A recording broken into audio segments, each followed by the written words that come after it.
Hello, everybody. Welcome to Medioker Poker. I am Amanda Bonanza. Below me there is Rayna Sunshine, and below her is the ever elegant Emily Kailyn. Hi, everybody. We're here, and as you can see, you do not see poker on the screen. I am going to give you what I promised you last week, and we're going to do a quick kind of tutorial lecture lesson. This is a brief lesson on hand ranging, and card reading. And yeah, Rayna, what? Hand raging, yes. Hand raging. We're gonna hand rage this shit. We're gonna rage out. It's gonna be illegal. We're breaking all the laws. Oh, I should change. We're both, Emily and I are both the Transverse. Sorry, okay. we didn't change our names. Okay. We failed. Let's just leave that.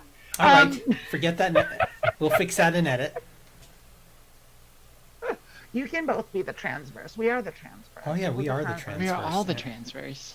We're all and you can be part of the Transverse. You will be the Transverse too soon. You can be part of the Transverse too. Please like and subscribe.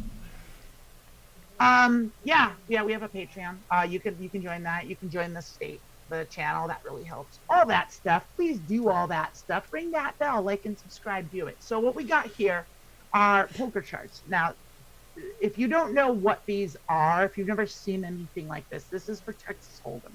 So this is the hand where the game where you're dealt 2 cards. And so on a chart like this here, where I'm gonna just kind of bring it up here, kind of blow it up a little bit there. That is going to be like, if you look at in the bottom right corner there, you'll see 2-2, and this is every possible hand you can have from lowest in the bottom right corner to highest ranking value in the top left. So ace, king, queen, so on and so forth. Left is high, right is high. The lower left quadrant here, the lower left half, are all offsuit cards. What's the O? So 8-6 offsuit. Upper right is suited cards. So Jack 5 suited, for example. So what these are recommended GTO charts, as in game theory optimal.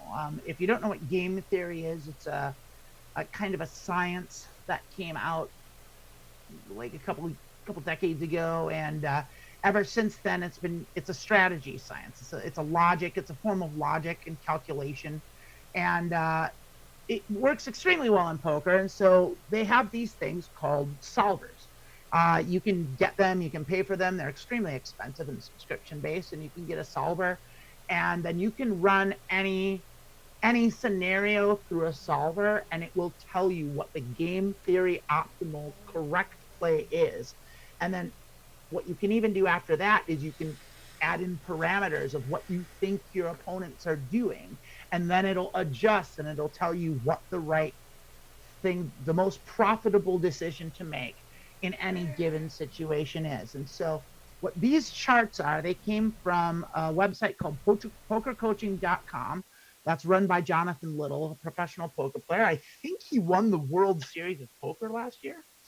And he's very good. He's a very interesting guy. I enjoy his poker teaching stylings very much. Pokercoaching.com is a great site to subscribe to. You can get a free account there and learn all about basically everything you need. And then if you want to pay the subscription, you get more stuff. But the tools they have there are just fantastic. And it's if you really want to take poker seriously, it's a great place to go. Free advertising over. These are charts, and these are GTO recommended charts by Jonathan Little at pokercoaching.com. And so what it says here, facing RFI in position. Rayna, tell me what that means.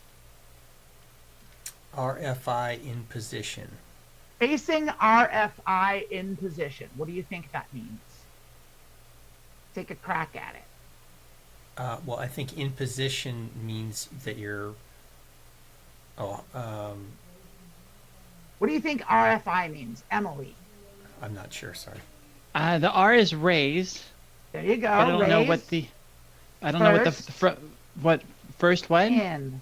Raise first in. So let's say you're at a poker table, 6-handed poker table, right? The big blind is the 1 bet, right? That's the blind bet. That's what everyone has to match if they want to play the hand. So the next person would bet, but they're not going to call. They're going to raise. That's called a raise first in. That's RFI. And so that's what you're supposed to do. According to game theory optimal, you're not supposed to limp. You're supposed to raise first in. That is called the 2-bet. And so what this says is facing a raise first in position. So you're in the hijack, HJ hijack, versus the low jack who raised first in. So that's when that happens. These are the hands you're supposed to 3-bet with, which means raise their raise. And so that, as you can see, it's not very many hands, is it? No. And I'm kind of curious why the button only cares about the cutoff raising first in. What can you describe? Well, here's button versus low jack, button versus hijack. Okay, you're right. Never mind. Cutoff. You're right. So, you're right. Yeah. So what we really want to do is we want to go to this one anyway, which is the raise first in ranges. And these GTO, according to GTO, these are the ranges in each position. The big blind's not there, and I'll explain that later. What you're supposed to do when everyone behind you has folded. So if you're the low jack, you're the first to act. So no one behind you is folded. It's just the big blind. You're the first to act. These are the hands you are supposed to raise first in with from the low jack position, the first position at the table, and it's 9s. And so an easy way to simplify this is, so you're looking at no pair lower than a 6. You're supposed to bring in 6s and better, 6s plus, and then suited aces from ace 3 to ace, and offsuit aces from ace 10 to ace. So only offsuit aces Broadway. No ace 9 off, no 10 9 off, no 10 8 suited, 9 8 suited. This is playing tight, and in the low jack. That's how you're supposed to play, and the reason for that is because there's 5 more people to act after you, and any one of them could wake up with a hand and raise you. So if that's going to happen, you're going to be out of position with a marginal hand. And you just wasted your money. So you don't want to bring in unless you have a strong hand to start out with, and you have something that can stand up to a 3-bet or hold its own in a multiplayer hand, multi-way hand, out of position. And so if you can look at this and memorize this chart, and then also memorize the chart of every position. If the low jack bets RFI, then you should only raise if you have these cards. And so if you're in the low jack and you RFI, and then the person in the next position or later on raises you, then you know that their their range is within that tighter little area. So have they quantified all if they're playing GTO? If they're playing GTO, which they aren't. Yeah, I wondered, what is the impact? Like, do these assume that they are playing an optimal strategy? All of these charts assume that. So the way GTO works, is this is the optimal strategy to play against an opponent that is also playing the optimal strategy. That's it. And so that never happens. So you're going to deviate.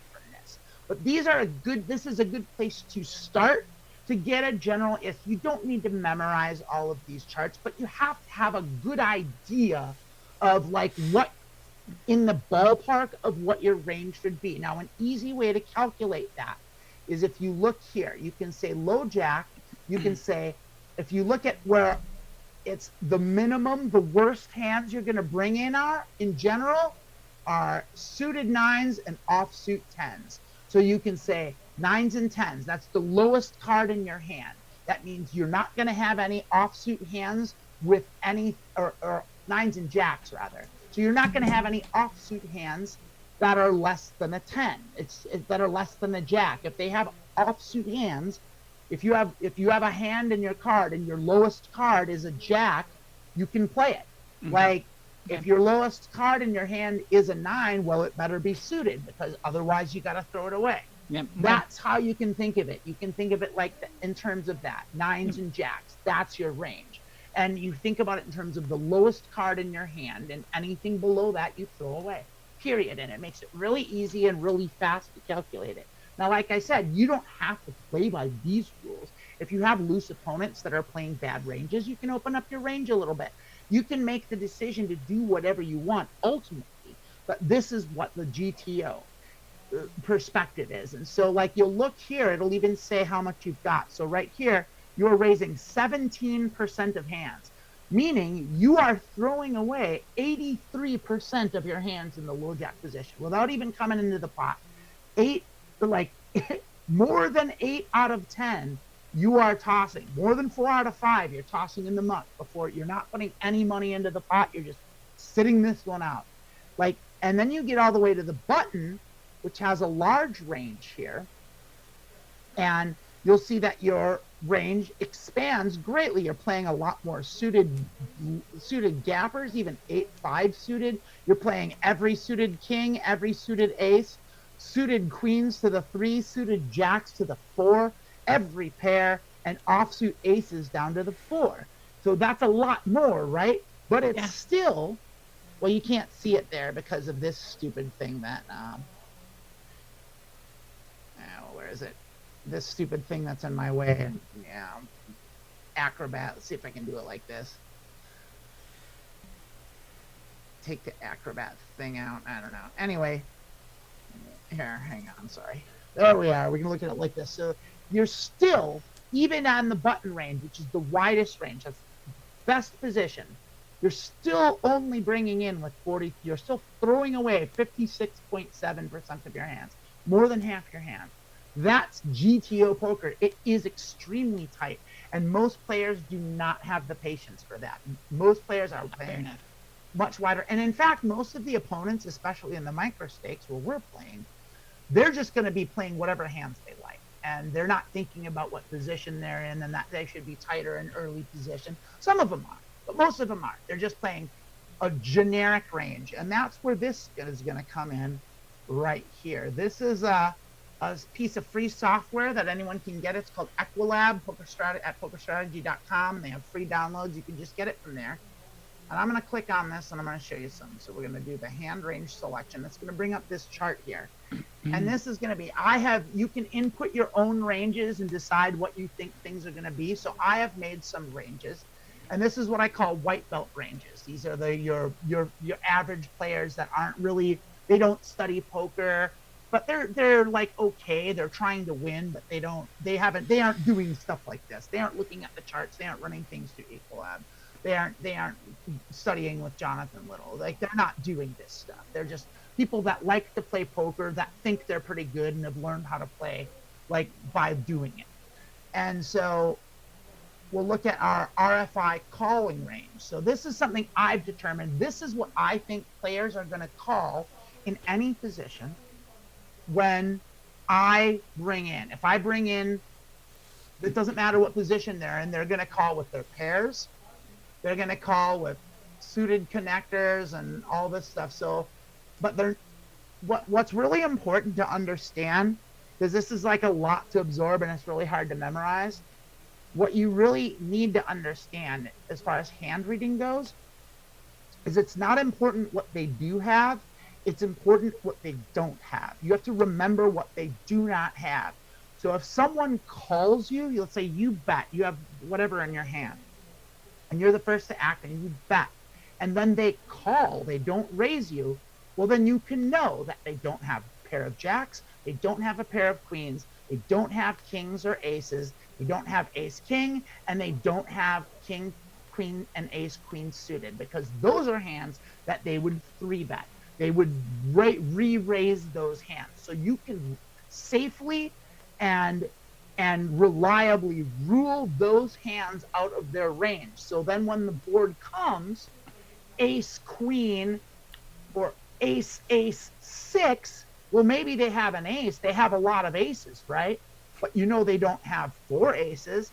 If the board comes king queen 5, you know they don't have 2 pair because they don't have king queen in their range.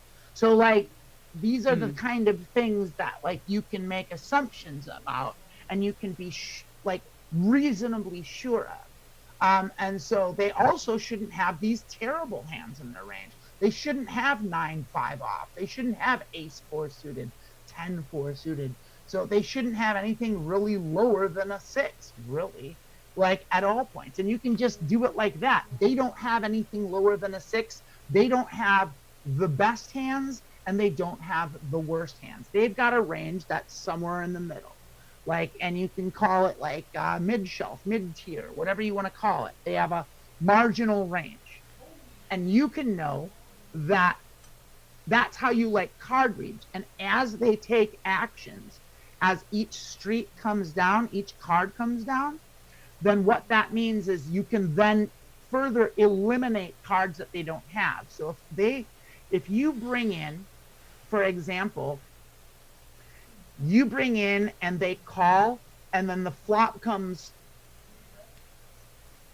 2, 4, 5. 2, 4, 5, right?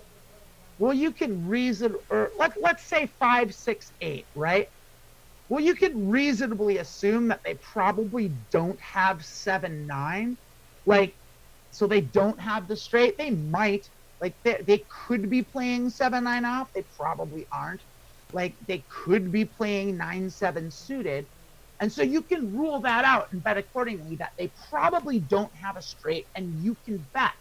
And you can pretend like you have the straight, especially if you have a 9 or a 7 in your hand. You can also assume that they don't have the low end. Like, so if it's 5, 6, or 4, 5, 7, they certainly don't have 2, 3 in their hand. So they're not going to call a bet with 2, 3. Why would they? And if they do, and they shock you and they're playing 2, 3 offsuit and they win a pile of money, well, then you just mark them as a fish and you just keep betting, because you're always going to win more often than not against someone that's playing 2, 3 in their hand. And that's just kind of how hand ranging works. And I wanted to bring that to everybody's attention because I talk a lot about it when we play. And so Rayna, Emily, either of you or anyone in the chat have any questions about this? Do you feel like you have you largely memorized these charts? I haven't memorized the charts, but I have them. I have an understanding of about what they should be. Like, and I make my own calls. I have my own personal ranges that I play in different scenarios. Like, you play different range. These are also considered where you have like 100 big blinds. Like, if you have more chips in your stack, if you're tall, you have a big stack, you can play a lot wider range. And what you're going to want to do with more money in your hand, you're going to want to play less offsuit cards and more suited connector cards. So this is going to get fuller this way, and it's going to thin out over here. Like King 9's not going to be as good when you have a lot of chips in your stack, because you can't really manifest. You're thinking about, you want to, like, when you do get all your money in, what are the big hands that are going to pay off big? Well, something like 6, 7 suited can pay off really big when that hits, because people aren't expecting it, you know? So it's stuff like that. So that gets into implied odds and a bunch of other things like that. And so we don't need to go down that rabbit hole. I just wanted to see if you kind of follow the general concept of what people are doing. I do have a question about the understanding. So, like, I get the concept of what cards you should play in different scenarios of, you know, where, depending on your position and if there's a raise in front of you and so on. But am I understanding right that if you have cards and then, you know, like looking at your cards and then seeing what flops, that you can then draw the conclusion about what cards that your opponents have? And that's the part. One thing I'm trying to understand is the when you talk about ranging, like the concept, I understand you're putting people in ranges to what cards they have and kind of ruling out they probably don't have this set of cards, and then making decisions on that. But is it? That's exactly correct. That is what ranging is. That's what card reading is.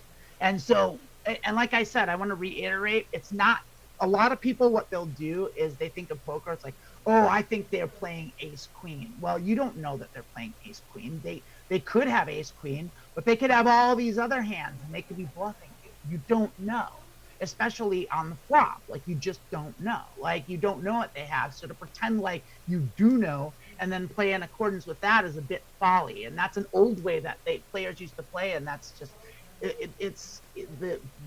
the way of thinking about poker and game theory has kind of rendered that kind of poker strategy inert these days, and it's obsolete. So, I mean, the game hasn't changed, but the thinking about it and the playing Sure, styles of course. have. And so the thing is like, I want to reiterate that you're doing less about thinking about what they have in their hand, especially early on, and thinking more about what they don't have in their hand. Well, they don't have this, they wouldn't be playing that. I can eliminate this. And you're doing it in according to the flop. So like a random flop comes up, let's say just like Jack, Queen, 5, right? Well, if they called a hand, it's reasonable to assume that they could have a Jack, they could have a Queen. People play Jacks and Queens. Like, so that's not crazy. They could have that. They probably don't have ace ace. You know, they don't have ace ace king king. You know, they don't have 3 jacks or 3 queens because they would have re-raised you. And that's how you can determine that stuff. But what they might have, they very well may have 3 5s. Like, they could have that hand, but they probably don't have 1 5. Like, you know, so like you can think about it like that. They're probably not playing a 5, except for maybe they're playing ace 5. And in that case, it's unlikely, and they still don't have a very good hand, and you could bet them off of it. But what happens is, like, you do that, and so let's say that's the flop, Queen, Jack, 5, rainbow, right? And the flop comes, they check, and you bet big because you have the range advantage, and they raise you. Well, then it's like, well, now I have to think, what do they have? Well, now we know they don't have 3 queens. We know they don't have 3 jacks. What would they raise on this flop? Well, what are some of the hands you think people would raise on Queen, Jack, 5? Queen, Jack. With no flush draw. 5. I'm trying to see, I'm trying to see if like you can get a straight from that, but that 5 is pretty far away. No, but you can't make a straight. But you it's too far. can have straight draws. Straight equity. Yeah. Well, so let's ask that. Would they have king ace? I'm not sure. No, they wouldn't, because if they had ace king in their hand, they would have raised pre-flop.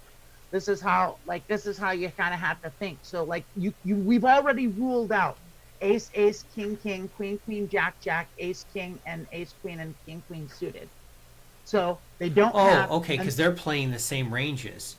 So yeah, because their range doesn't change. Once you rule hands out, you can't bring them back in. So they should have raised first in, like, for example, like in this, yes, or, whatever. They would have raised first in or re-raised or 3-bet.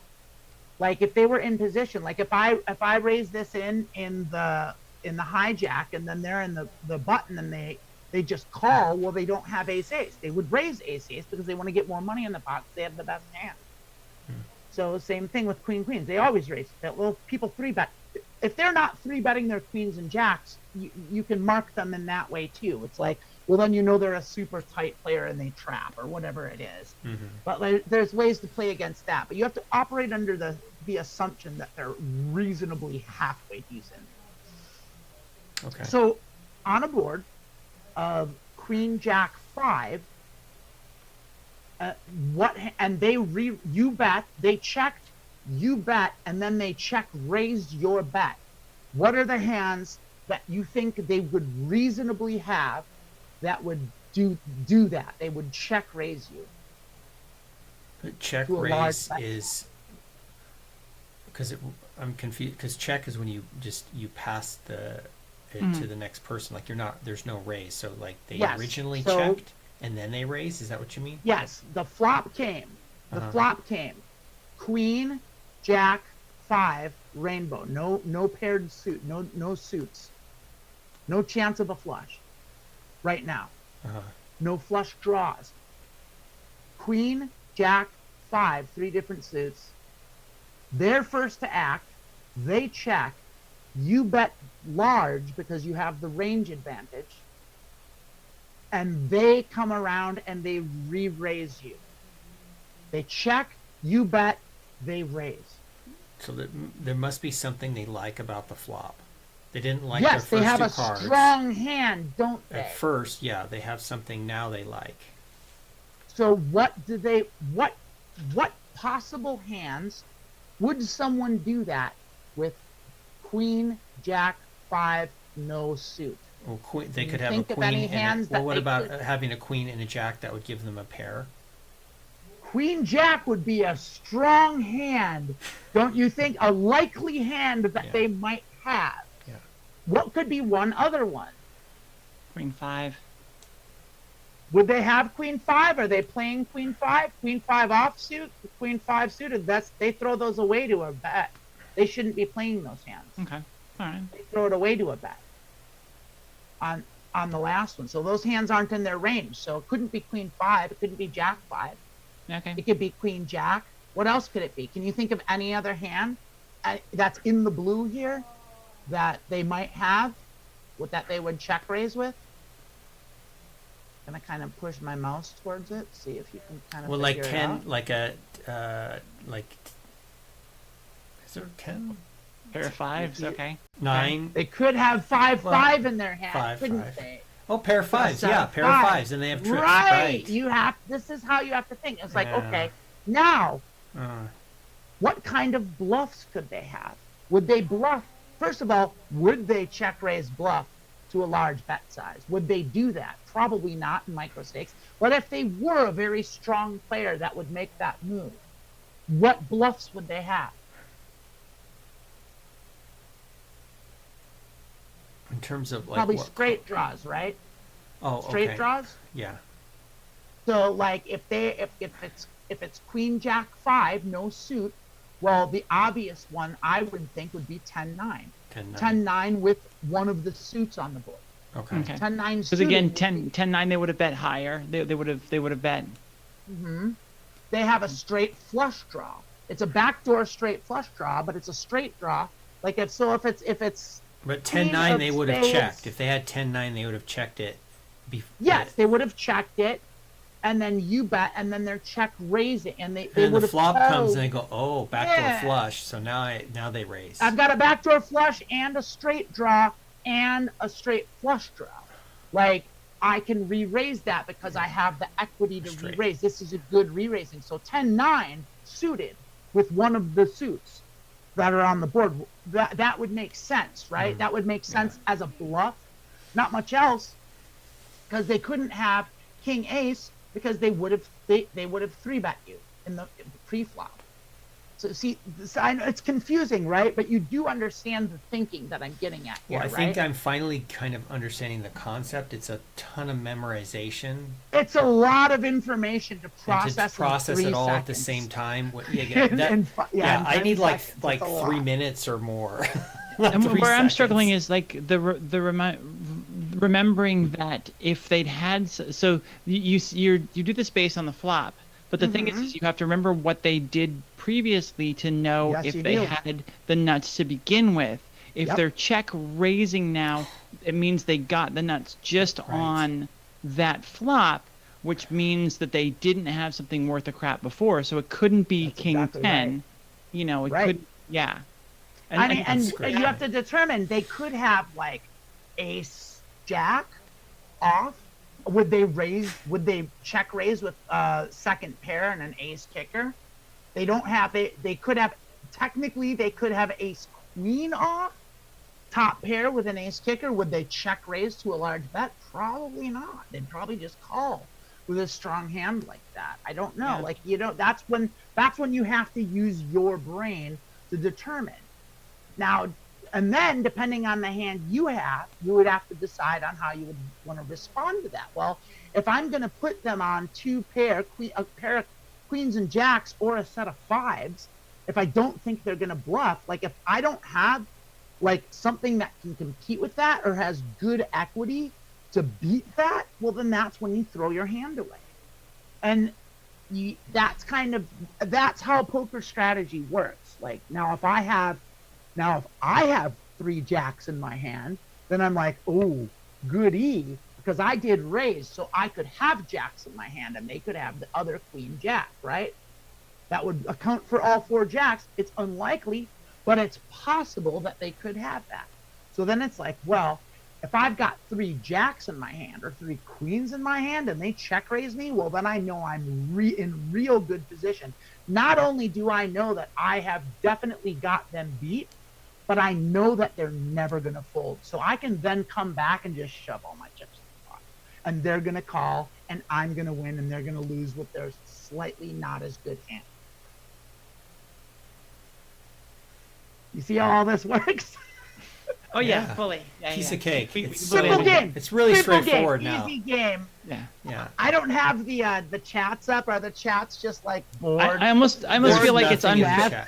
Yeah. I almost feel like it's unfair for us to play now.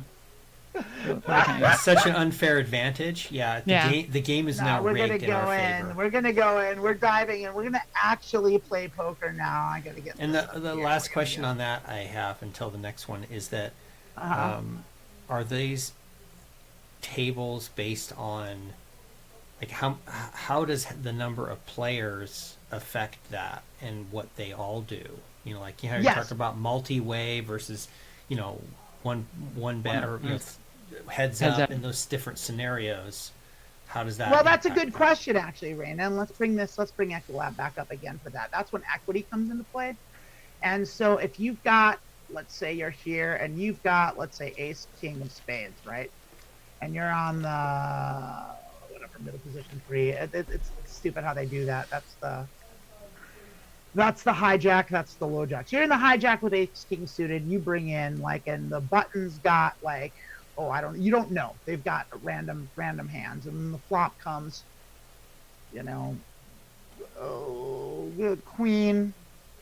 Let's take a look here. We're gonna see queen 7, 10 there. So there's your flop. So what we can do is we can say, well, what's our equity here against? And what we'll do here, we'll put against we'll say you raise, the button's going to call with their range. Let me look here, special range. 3 buttoning, open raising chart. These are defined ranges. That's what they want. We're going to say white belt ranges. White belt call. We're going to say call. If I call range, we're going to put them there. They've got that range. We'll say the big blind then also calls with their big blind call versus low jack. We're going to apply that. So now we know what their ranges are and what we actually have. And then we can do this. We can evaluate, and it's going to tell us what our equity is.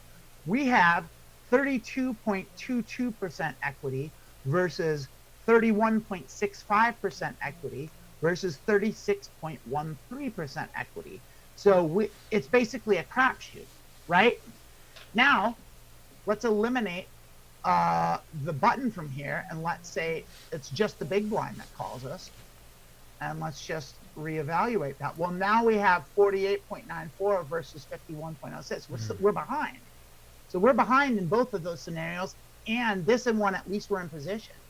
But they have literally a better chance of winning with their range than we do on this board. So we don't have the range advantage.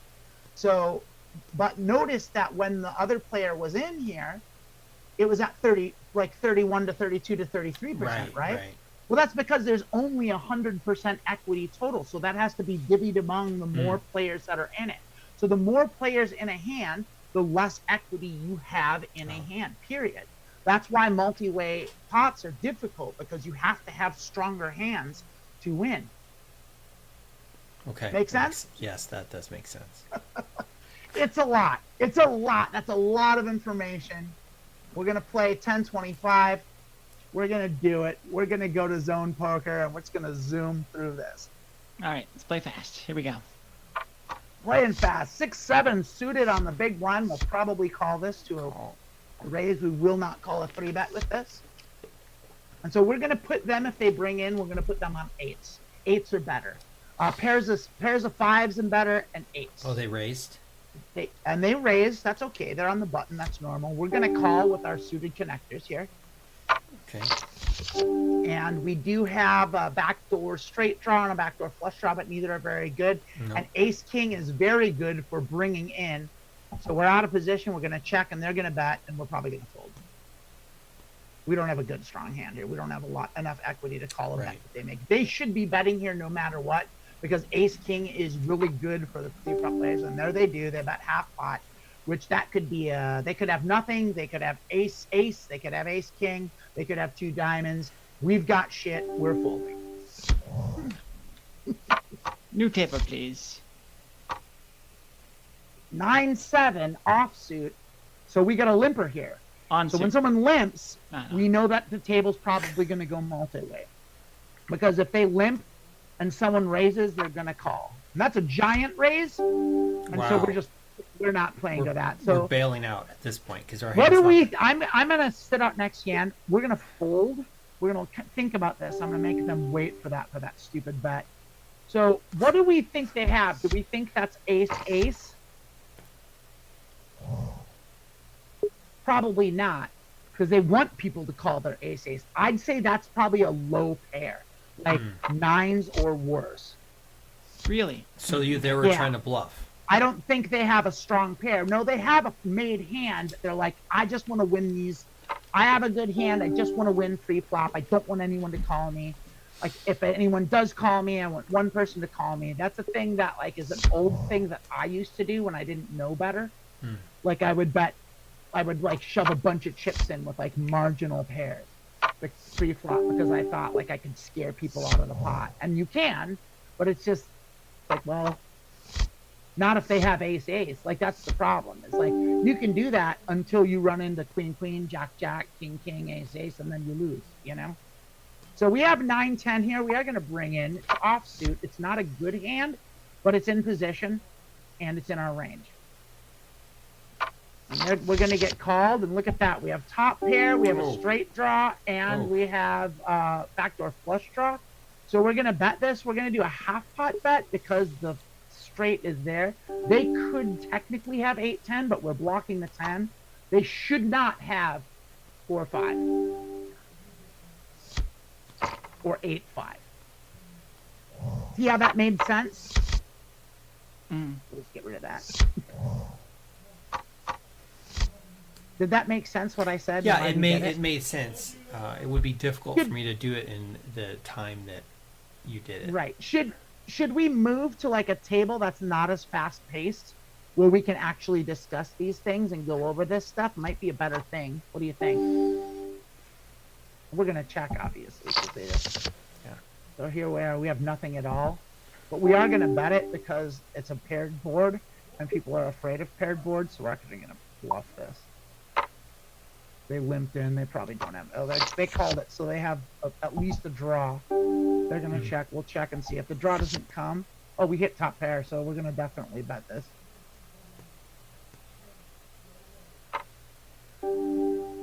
Did they check their 9? They're betting more than the pot.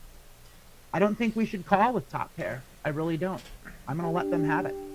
The 2-pair hand? Oh, okay. You think they got the 9? I think they had a 9. I think they had a 9 and they were checking their 9 because they were trapping us. They might have even had 9-8. So I'm going to believe their over pot bet on the river, and I'm just going to let that go. We're going to let this go too. Do you want to move to a slower paced table so we can talk stuff? I mean, for me, it's beneficial. I don't know about Emily. What's her vote? What do you think, Em? I prefer the fast pace, but yeah, if we're trying to teach poker here, it's probably more of an... Yeah, let's jump over to a slower table here. We'll get we'll do setup. I'll do setup next big blind, and we'll just see, because we might hit a monster and cash out a little bit. There we go. That's a good strong hand. Jack king. We'll bring Jack king suited. Yes, good hand. Strong hand. We're gonna check that because we're out of position. Not a good flop for us. Terrible. Nope. Very bad flop for us. Yes, very bad flop for us. If they bet, we're just gonna fold. We're gonna assume they have the ace. And yeah, because our suit's gone. No, we don't have. We don't have an ace, and they bet the pot. They did. Oh, they bet. We're pot. assuming they just had an ace. Yeah. makes sense. That does make sense. Yeah. We had nothing and no equity. We're not going to call a pot size bet with nothing and no draws. Drawing dead to, even if they're bluffing us, then great bluff, Okay, so we're going to get out of here. We're going to leave the table and we're going to instead go to cash games. We're going to go to Texas Hold'em. No limit there. We're going to go to 6 ring there so we can maintain our charts. And then it's going to take a second. It's be a little fickle here. And we'll do 5 times.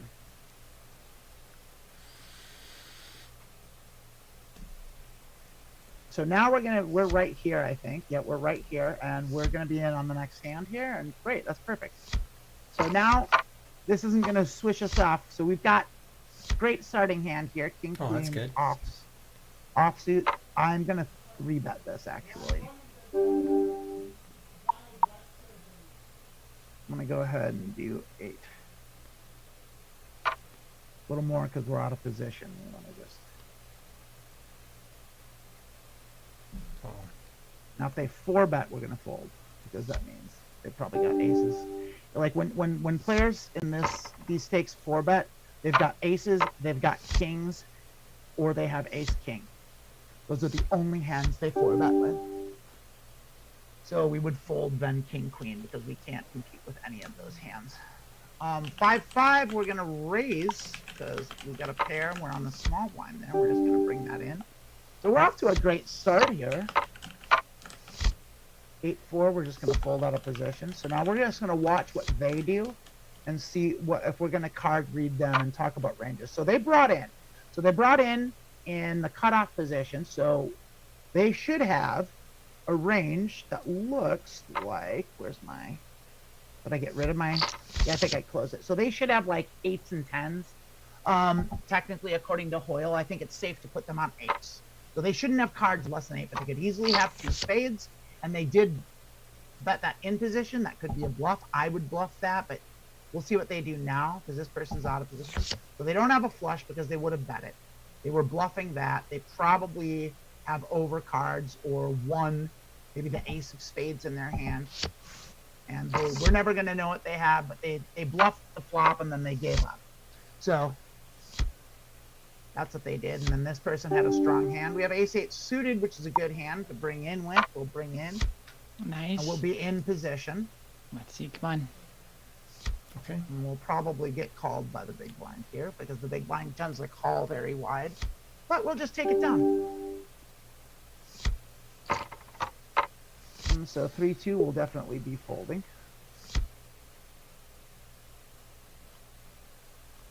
3-2 offsuit, Yeah, the worst hand you could possibly get.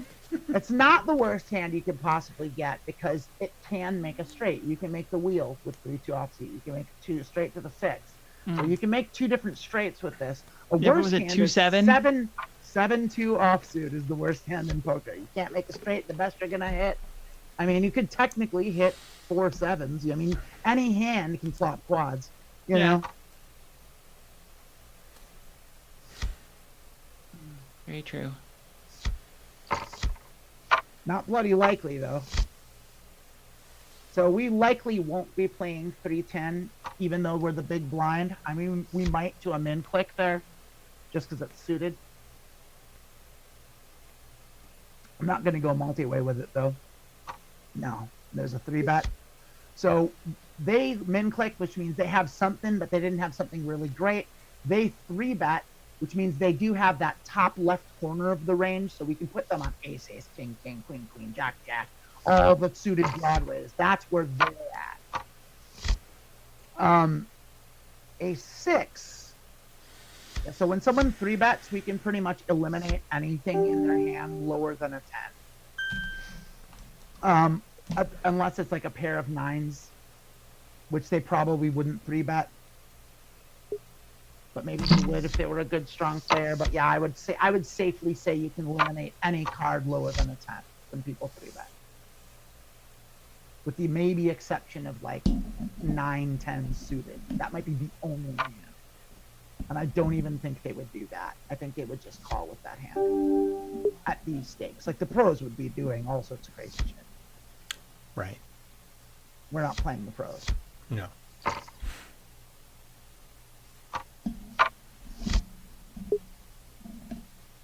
So we'll get rid of 8-6 here. 8-6 offsuit, not good in any position. So I have a different range that I play usually. Let's see if we can punch equal that back up. We'll kind of see if I can show you what I do. So we've got a raise from the button, so we can put them. Yeah, it doesn't matter. We'll wait till we see a flop, but we'll make notes of this stuff. And so king 6 off, first to act, no good. This person's not in the hand yet, so we're in the. So when that happens, you keep your range according to what position you're in, starting from the button counting backwards. So I would, even though I was first to act, I would be playing the hijack range. That's how you do it with less than a full table. Does that make sense? Yes. So we would have had a pair of course. kings with a, well, no, that's still not good. That's a marginal hand because the kicker's so bad. And like, I mean, you can't look at it like that. Yeah, sure. And then now our hand is dog shit. Sure. Yeah. Oh, now our hand's dog Yep. shit. Yeah. Yep, now our hand's dog shit. Our hand was dog shit to start with. Now we definitely are losing to seat 6's flush. They certainly have flush. Seat 6 has oh no, they have jacks and 9s. Look at that. No one had a flush. No one had a heart. Pair of 4s. Monster. Oh, wait. Early position. I'm gonna min click it and see what happens. Offsuit 4s. Well, yeah, It's a pair. All pairs are offsuit right now. If you had the suited fours, you're gonna get shot. Yeah, for cheating. suited 4s would be wild. Yeah, it's There's something wrong here. So There's we some did cheating get one going call. on. So we're gonna bet this because that's very good for our range. So we're gonna go ahead and bet the pot because they just limped in with their. Why is king queen good for our range? Because we raised first in and they didn't. This is even better for our range. They Oh, so shouldn't have it's a king. bluff They thing. should- Yeah, we're bluffing. So we'll see what they do here, but they didn't snap call. So I think I can check this because I do have equity, but they probably have something because they called. So they probably have a queen junk, queen garbage. So they probably beat us. I don't think they're gonna fold. So I'm just gonna check and give up. Yeah, they've got something. Probably just a king. Maybe they even have a straight. I'll just let that go. So we bluffed. It didn't work. Purples. There we go. Strong hand. 3-bet hand. Ace jack. Offsuit. Very good, Rayna. And I learned something. If you get a suited 4s or any number like that, that's when the shooting irons come out because there's cheating. Right. I'm gonna just grab this here and I'm gonna look at our check. I'm gonna bust our chats out. So I want to see. I know I see Charlotte here. Yeah, we I were see just Rayna, looking at. Christina's. Yeah, there was a concern about buffering, so I'm super paranoid about that. Yeah. But seems like we're streaming along. Well, we're looking here. This person here is really thinking about what they want to do. They probably left the table and didn't realize it. They're probably gonna time out and then be gone.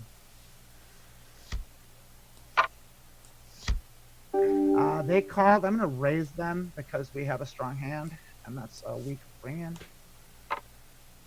So we'll go ahead and raise that. Let's get some money in this pot with our very strong hand. We'll be out of position, but it's okay. We'll just take the pot. Happy to do it. Happy to take the pot. Thank you. Okay. King 6. Should we play King 6 in the small blind? It seems borderline. Offsuit. Does it? Oh Does wait, it seem yes, borderline to you? yes. Yes, we should play it. It seems like a should good hand play to it. you. Yes. We should play King 6 in the offsuit in the small blind. Wait a minute. You're being sarcastic. Being very sarcastic. This is a very bad hand. This is I'm gonna bad. play this Well, I thought it was at the very edge of playability, and as long as nobody did a raise like they just And did, then you could maybe check it around. Okay, so that actually does bring up a good point. Like if everyone had folded and it was just us versus the big blind, you could make an argument that we could play that hand. I still wouldn't play king six offsuit out of position. Like I would throw it away. Like even if it's a king, it's still not like, you know. King eight suited on the button is a different story, wouldn't you say? Now, should we play this hand? Well, we should definitely play this hand. Thank you for the $3 super chat, Charlotte. We thank you very much for that. Yes, we are going to play this hand. It's a suited king. It's good enough, and it's on the button.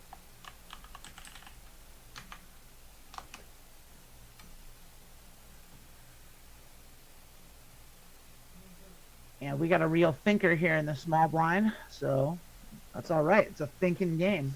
They're going to go ahead and fold. They'll probably call, and we'll go heads up against the big blind. Usually what happens. I'd say they call. The big blind should call a raise like this about 60. Let's go. So that's a fantastic flop for us. Even though we don't have anything, we're going to go ahead and we're going to bet. We've got the flush, right? Or we no, just we don't. We have a flush draw, yeah. Flush draw.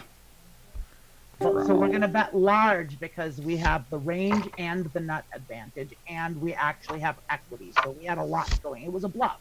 We bet and we bluffed and we won the pot, which is great. 10-6 is not quite good enough to play. I might play this when I'm feeling frisky on the button and I have a stack, but not on the cutoff when I'm pretty much even. All right, so...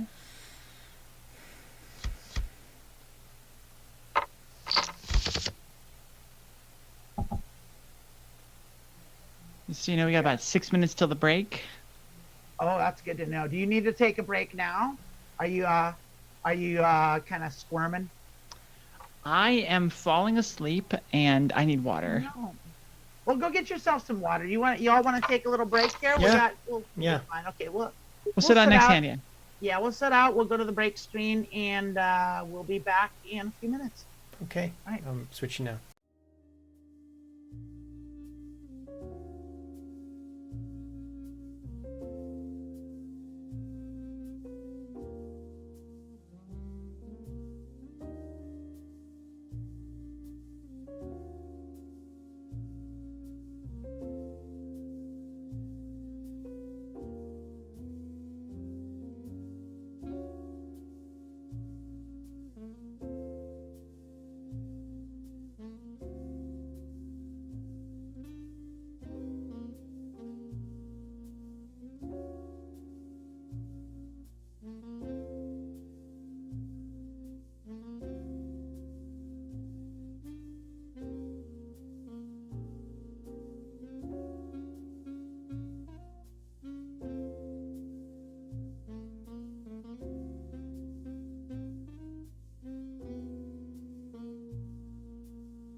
Emily had an urgent meeting with the Prime Minister of Finland, so she had to leave, and which is okay. We will miss her, but she is saving Earth. So like that's Yes, I mean it's Consider- important. This is one of the permissible reasons for leaving the show is meeting with another head of state.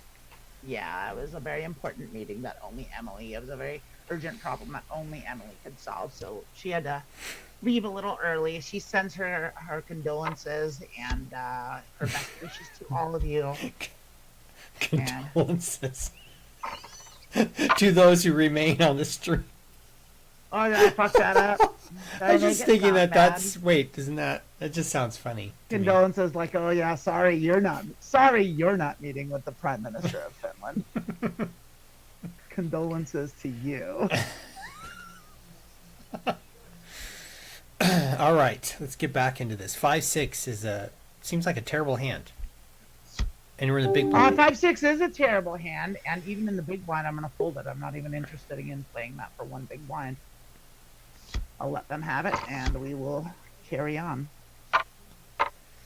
10-5 is also a bad hand. I'm going to fold that out of position. And we're going to see what everyone else does. So they're going to bring in for a reasonable amount. And I'm going to fold. And we'll see if the big blind calls. That's a strategy like one less than the 3x, than the pot size bet. That's kind of a normal thing that people will do sometimes in short range games. That could be someone who might know what they're doing. Kind of keep our eye on them. We've seen them do that more than once. We're not going to be playing Jack 8, not even on the button. Especially in front of her, behind a raise.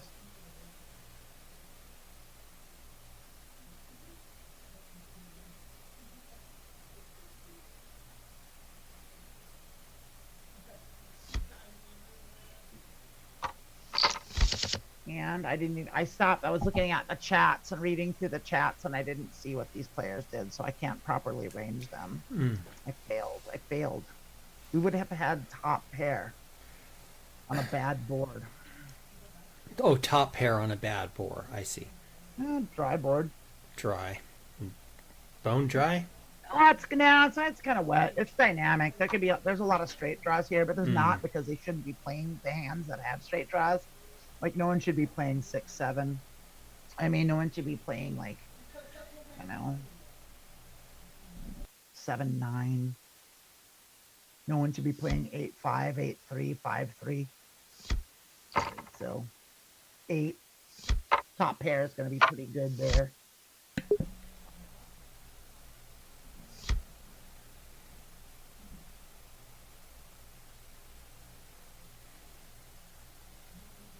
And yeah, 3-9 is 3-9's bad. It's not a good hand. So we got a raise from the. We'll put them on, like I said, we'll put them on 8s. 8s are better. 8s are better. 5s being the pair, and then it's not going to matter if everyone folds to them. So there's a lot of fold equity at this table. So like a lot of people are folding their hands, including me. So that actually tells me that this is a table full of reasonable players that are playing reasonable ranges. So when you see a lot of people folding like this, and folding to raises and folding to 3-bets, that means they're thinking players. They're playing like they understand the GTO ranges that I was talking about. They're probably playing them. I think we could safely put these players on GTO ranges.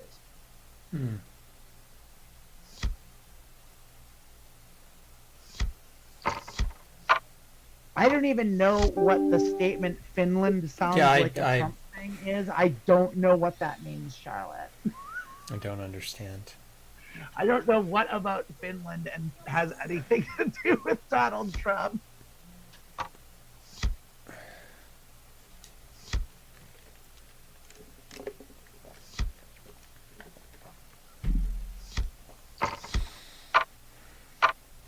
And 3-5 offsuit on the big blind is pretty stinky. So let me show you a chart if we can. I got rid of all my charts. I failed. And you don't need to see all that.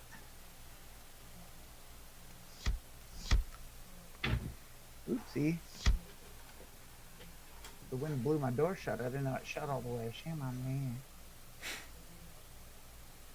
so we're not even calling. We'll min flick.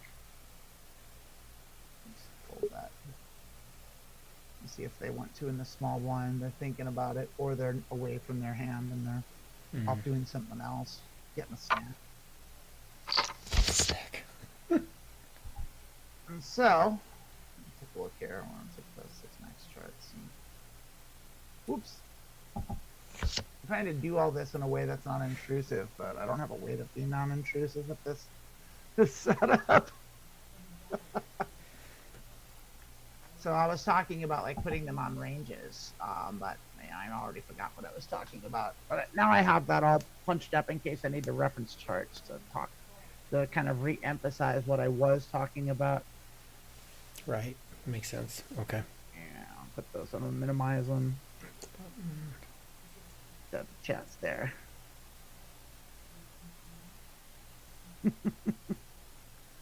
Well, I do have ADHD, Charlotte, and I do move quick. Bada boom, bada bang. Diamonds, straight, lots of things.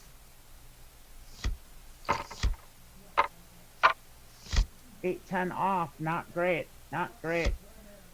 This is why playing the fast-paced game is a lot more fun, because you don't have to sit and wait for everyone to do everything. Yeah, I see your point. If you want to go back to that, it's fine. Let's do it. Well, I like it, but like this isn't bad. This does give me the opportunity to explain what I'm doing. But like when you just fold and everyone's folding, like that's okay. At least everyone's folding, so it's moving along. There we go. We've got to bring in from the big blind, so we can put them on 8s and 10s. It doesn't matter. Or not the big blind, the cutoff. We got 10-9 offsuit, which isn't good, so we're gonna let it go. Especially to a raise behind us from the hijack. We're still gonna put them on like 8s and 10s. Maybe a little tighter.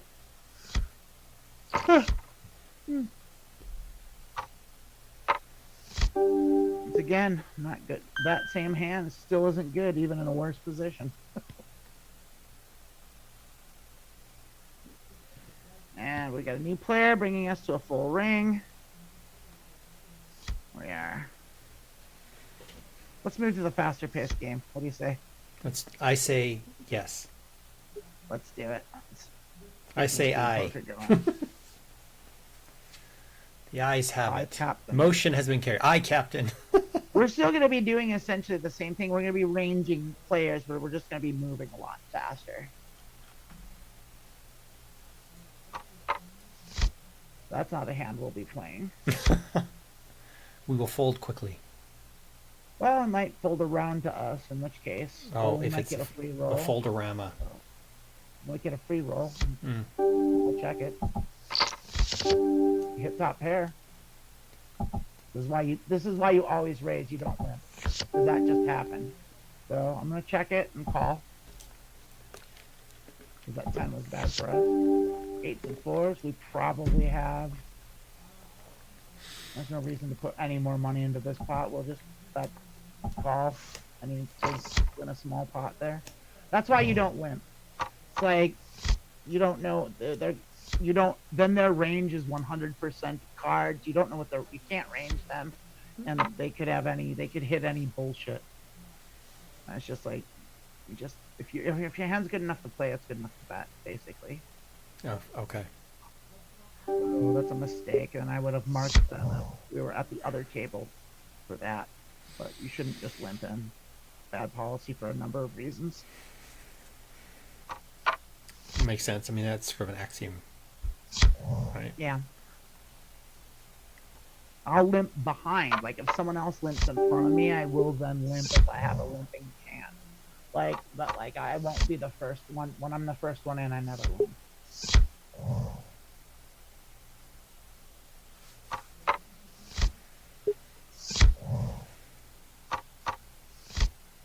Yuck! Yeah, we're seeing a lot of garbage, but now we don't have to wait for a full hand every time we have garbage like this.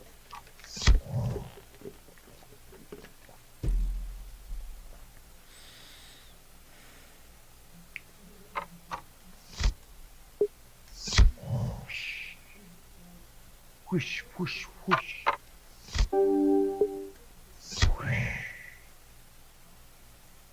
Get rid of our marginal hand. 7 queen. No.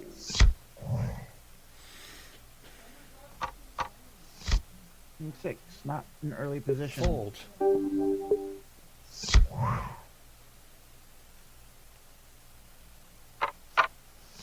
6-6, yes. Oh, 6-6. Well, we should we'll play that. Probably just call it. We'll bet it if they fold this, we'll bet. 2-6 gonna bet. We're gonna call them. They're thinking. Well, 3 big blinds. Yeah, we'll put it. Well, we're gonna put a little Hollywood on it.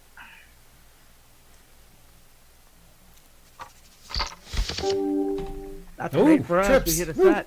It's great. They brought in. They could have 7-9. They don't likely have that, so we're gonna check raise them.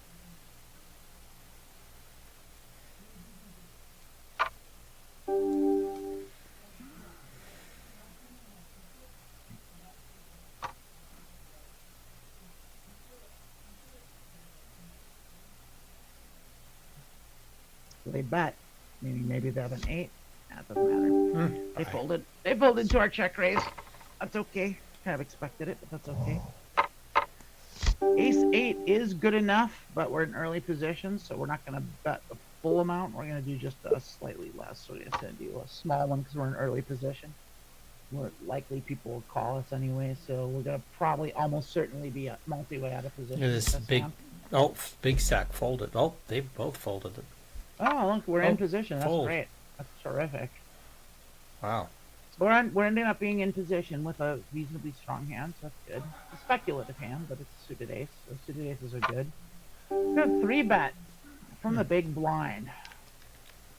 The big blind 3-betting range is usually very strong, and I don't think I do want to call this. I'm gonna let it go. Okay. The large bet too.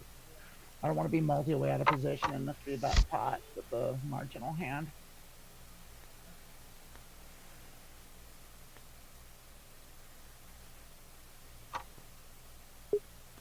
Rid of that. Won't be playing that.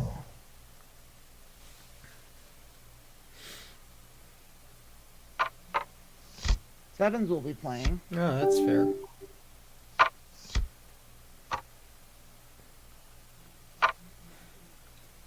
Yeah, going multi-way with a pair of sevens is not great. No. Not great. But it's great if we spike a 7. So hopefully we'll hit a raise. We're going 4. So that's as bad as a flop that we could get. So yeah, we're pretty much dead in the water here. Like multi-way. One of those 3 players has one of those cards. Right. Guaranteed.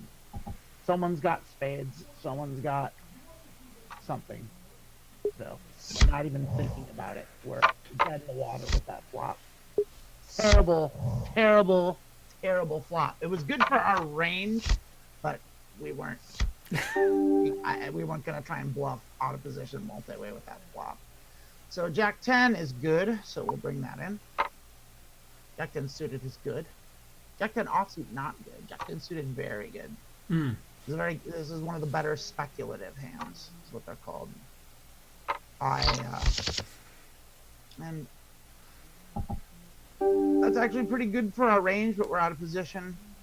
We didn't actually hit anything, so we're just gonna check it out of position. And we did. Now we have jacks, and we don't have a straight draw, but we have top pair, so we will bet it. We'll bet top pair, but we'll bet small since we're out of position and we don't have a great hand.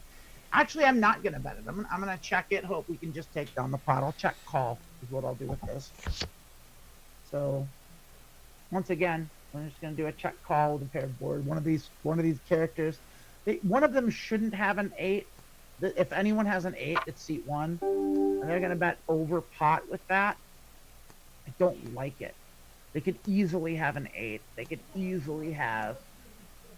I'm just gonna fold it. I'm just gonna believe their overbet pot on the river out of position is just a super strong hand, and that our top pair bad kicker isn't gonna be good enough.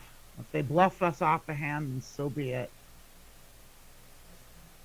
No sense. I'm trying so hard not to punt, Rayna. I think that would have been a tremendous punt. So we've got a call. I'm going to raise it. That's a pretty big bring in. So they probably have a pretty strong hand. I'm actually going to call. I'm not going to raise it. I'm going to see. And I think seat 6 might have an over pair, or just high cards. I'm going to check this and see what they do. They checked it. I am going to bet this now. They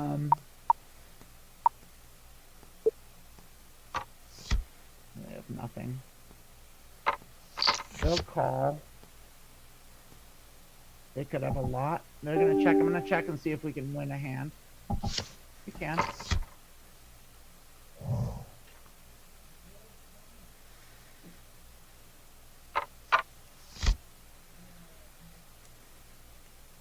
Ace 5 on the button's doable. We'll play it. We'll bring it in. It's offsuit. It's not great, but Bad kicker, but not. It's like borderline, right? Like yeah, it's the low end of our range, but yeah, they like something here. They probably have a 6 if they do that. If they do that, they have a 6. We don't, so we'll fold. Like when someone does that, when they bet like one blind, that means they usually have middle pair or third pair. okay. Almost always. Ace 4. I'm gonna On the button, but I'm gonna call it because yeah, we can make it's a suited and we can make the wheel, and that's very good for our range. pair So fours. we'll see what they do. We're gonna call. We are gonna bet this. Or bet half pot. See what they do. We have equity here. We have backdoor flush draw. We've got straight draws. Pair.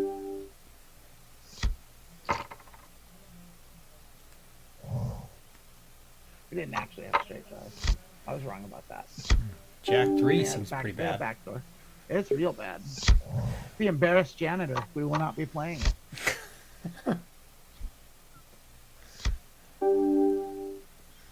Ace 9. It was not quite good enough. Yeah. I don't like Ace 9.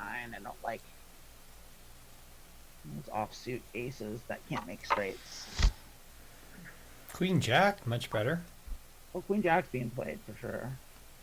I might 3-bet it, I might not. Depends what the other players do. Sure. If it goes multi-way, see, there's a 3-bet. We gotta get rid of it. It's not good Right. enough to play 3-bet. I want to see how this plays out. I'm gonna watch it.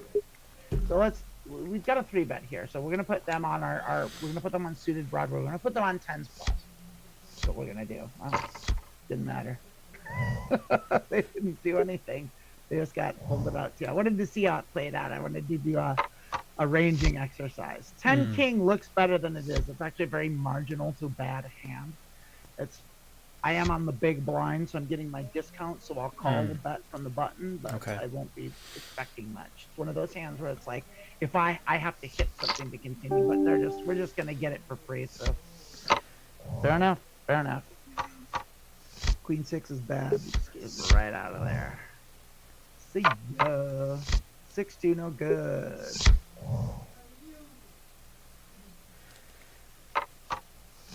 9-9, very good.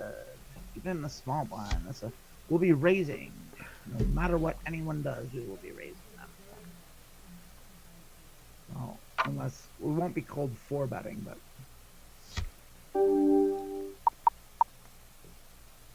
I'll raise them a little extra. We're out of position.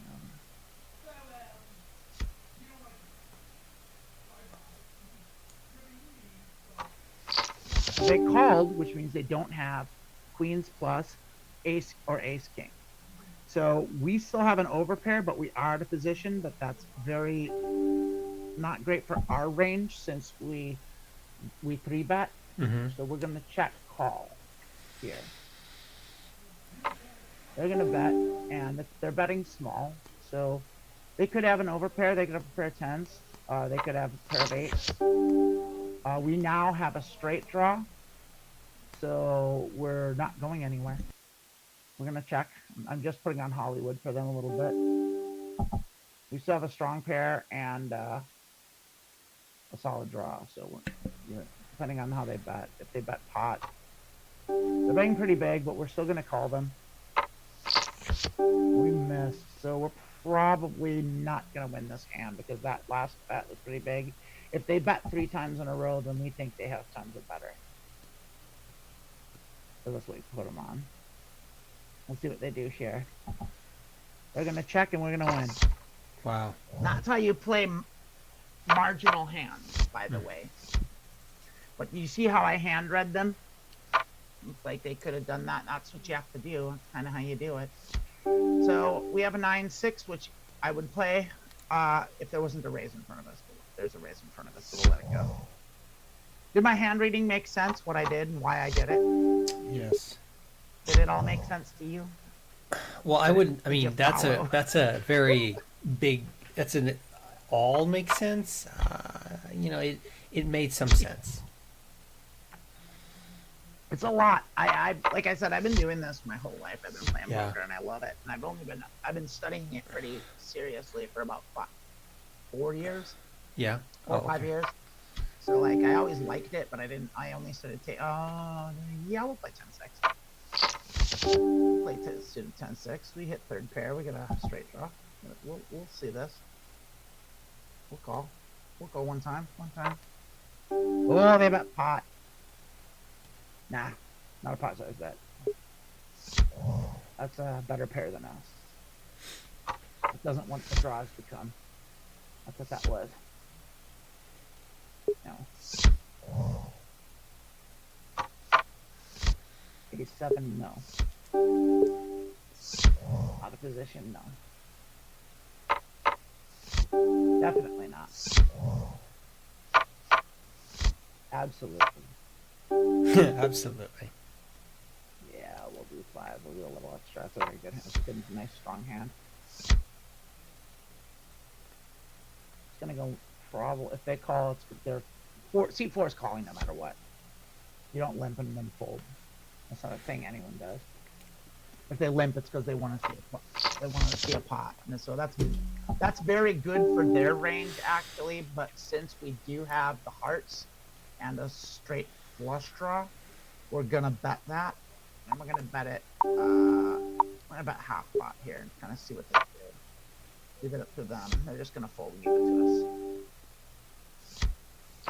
And straights, I kind of like when there's a straight on the board, I kind of like to do a half pot bet, kind of as a feeler. It's a good feeler. Like there's a school of there's a guy that does poker coaching called Hungry Horse. It's a guy based out of LA. He's a real good. I really like his content, and he's a big fan of the in position C bet of half pot because the reason is your opponents are gonna raise their strong hands and they're gonna fold their junk and they're gonna call their marginal hands. So you can by doing that you'll be able to narrow their range really well. And I think he's largely right about that. I think that is a good size. Now I lean a little bit more towards the Jonathan Little school. It's like I'm gonna bet my stronger hands more. I'm gonna depending on what the flop is, I'm gonna vary it. Like if it's a very wet board, I'm gonna bet high, and if it's very if it's a very scary board, I'm gonna bet small. If it's a very dry board, I'm also gonna bet small. Maybe not on dry boards. That's technically what you're supposed to do, but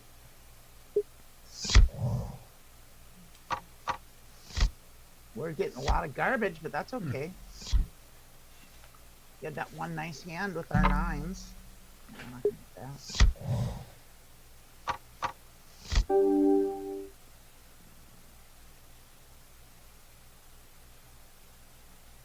The gambling thing. Well, Charlotte, I like gambling. I don't know. There's something fun about it. I just like it. It makes mundane things exciting. I don't know what else to tell you. So I am gonna check this because that's very bad for my range of bringing in, even though we have a pair, and our hand's just getting worse. So we just have a marginal pair here. So we're just gonna kind of but there's straights and there's flushes all over. So the thing is if we just check it back, we can win a small pot. But if we put money, if money goes in the pot, we blow up the pot and they call, then our hand just gets worse and worse. Like, and so we can't win if a lot, but we can put money in the pot now because I'm pretty convinced they don't have a flush and they might have a straight, and I'm willing to take that chance. So I'm going to go ahead and bet the pot and see if we can get them to call with like a pair of jacks or a pair of aces.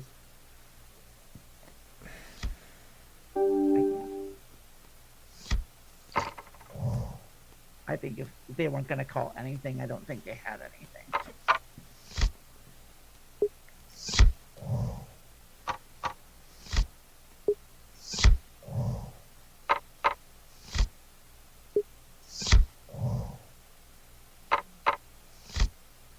There's ace 10 again.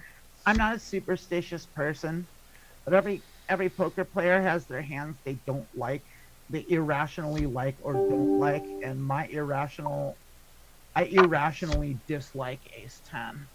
I don't like ace 10 offsuit. It's not a hand I like. Is that the closest you get to being superstitious about something? I wouldn't say that. Maybe. Yeah, I'm not very superstitious. Exactly, you're not. No, you're a woman of science. You're a materialist, I like to think I'm a and rationalist. Yeah, I'm very much a materialist and a rationalist, and definitely an atheist. And it's like, oh, there we go. Oh, that's great. That got me excited. Even though it's on the small blind, but that would have been only the perfect thing if we were on the button. I don't think we're going to get a call with the min click here. Oh, we did. We got a snap call. That's good for them. So we're out of position, so I'm going to check it, but we're not folding ace king.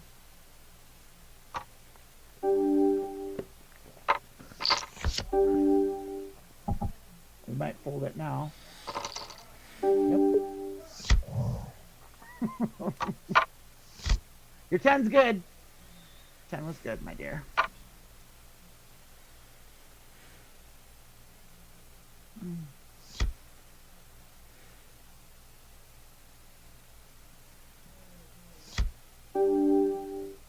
No. Not a big bet in early position. Not a pot size bet in a low jack. No thanks. Nope. $5 super chat from Charlotte. Thank you much. It says, is it mathematical? Is it having a dopamine hit from a win? I assume she's talking about poker and about gambling in general. The logistical sense of having it over other hashtag computer fun. I love that. Yes, you're correct, Charlotte. It is all of those things. Professional gambling is a thing, and that is mathematical. That is players that makes they calculate odds, and if they get a better bet than the calculated odds, then they make the bet. And if they do not, they don't. That's what a professional gambler does. And really good odds makers are who are professional gamblers, and those are the people that really know statistics and odds really, really well, and they know their shit. Those are what professional gamblers are. The dopamine hit from a win, absolutely. 100. I'd say that's probably the biggest contributor to gambling that there is like, it feels good to win money. It feels good, and it feels good to be right. It's like, I was right and I won, and I was right and I got paid for being right. Like, that's a real strong motivator for gambling, I won't lie. And I just think gambling is exciting, and it like I said, it makes mundane things interesting. That's why people bet on sports, because sports can get pretty boring. But if you got money on the game, you're gonna be like, ugh! Literal the skin in the game is like yeah, skin in the game. Yeah, exactly that. Let's see if we can get a free roll here with ace 6. Nope, we cannot. Can't get a free roll. 3-8. No thanks. 7-6, no thanks. Pass on that. 3 king, no thanks.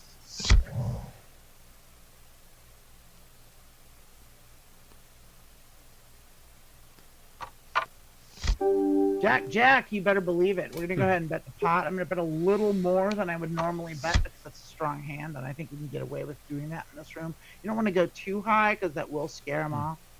But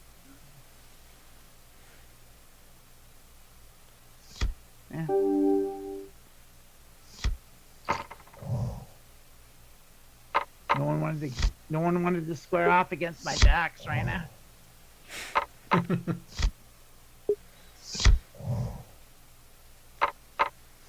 9, king, offsuit, right on the edge. I'm not going to call this to a big bet from early position, but if the button makes, yeah, I can't do that. Early position with a short stack makes a big bet like that. That means they like their hand, and it's almost certainly better than king 9. King 10 suited is, on the other hand, a strong hand, and I will be raising it. So we'll go ahead and bet 3 there. The standard bring in. We got a call, so we can. What can we rule out when players call? We can rule out, like, they might have jack queen. They don't have ace ace. They don't have king king. They don't have queen queen. They could have jack jack. We're gonna check because we're out of position, but we do have a strong straight draw here. It's not a great straight draw. Now that's a strong bet that says I have a queen. So I'm actually not sure that I do want to call that because we don't actually have a strong straight draw. I'm just going to let them have it. I think they have a queen. I believe them. We're out of position. I don't want to go chasing because, like, the thing is like, because the 2 spades were there, that diminishes our odds of being able to hit our straight because it takes away the 2 spades that would have made our straight. So instead of having 8 cards that can come, it was reduced to 6. So our odds went down when it's a suited board like that.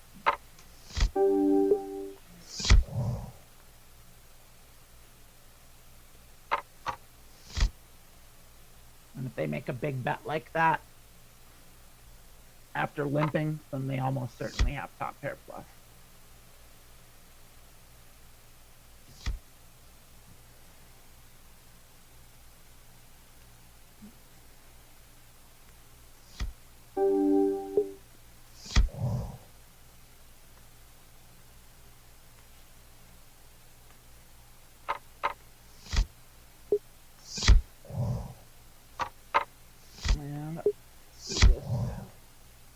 Throw away our junk over and over my shoulder, over and over. I'm getting older. That's a deep inside Taskmaster joke.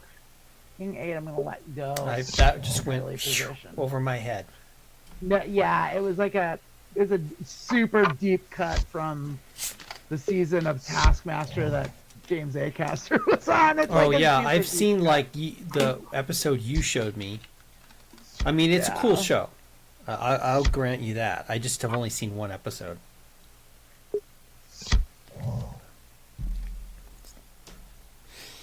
It's right up there with Number Wang. I like Number Wang. I like Taskmaster a lot. It's cool. It is cool. Yeah.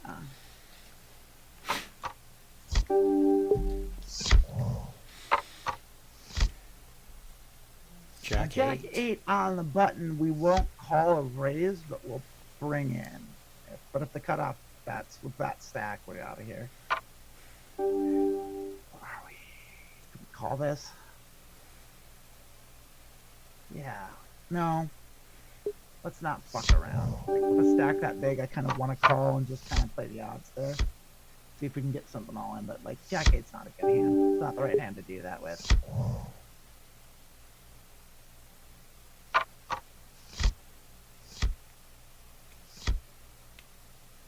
And Team 2 is, would you say that's a good hand or a bad hand? Right now? That's a bad hand. Terrible kicker. But we're just going to win. And we're on the big blind because everyone else hated their hand so much. So they hated it more. So, like, we won because we had the least hated hand. Is this a good hand or a bad hand? Right it's a great hand. It's unbelievable. And on the button, fantastic. Queen A suited. It's a good hand. So it's all the thing. It's all the things. Now, get a call from the big blind. That's what we want.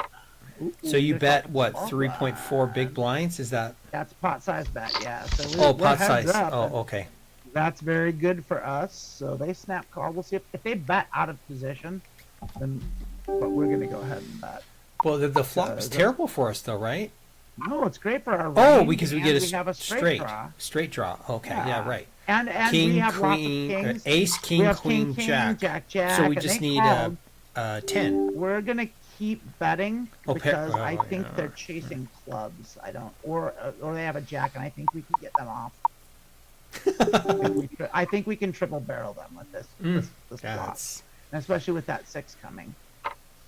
yes, indeed. I think they have 2 pair, and I think they were chasing clubs. So I'm gonna go all in. So I want them to fold. I want them to think we have a full house. They called because they called with a jack.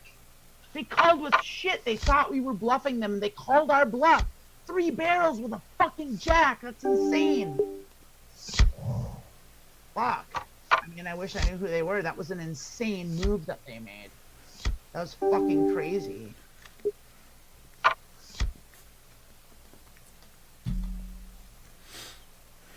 Holy shit.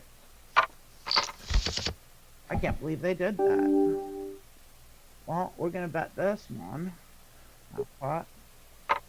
I can't believe that. I was sure we were gonna win that hand. Yeah, me too. Because I did put them on that. I put them on a marginal pair. And like, they're not supposed to do that. They were not supposed to do that. They weren't supposed to do that, Rayna. It's not fair. It's not fair. There, it's just that's fucking maniac shit. That's real fishy to do that. I don't know what I did that made them think I was bluffing. Yeah. I don't know what they wild.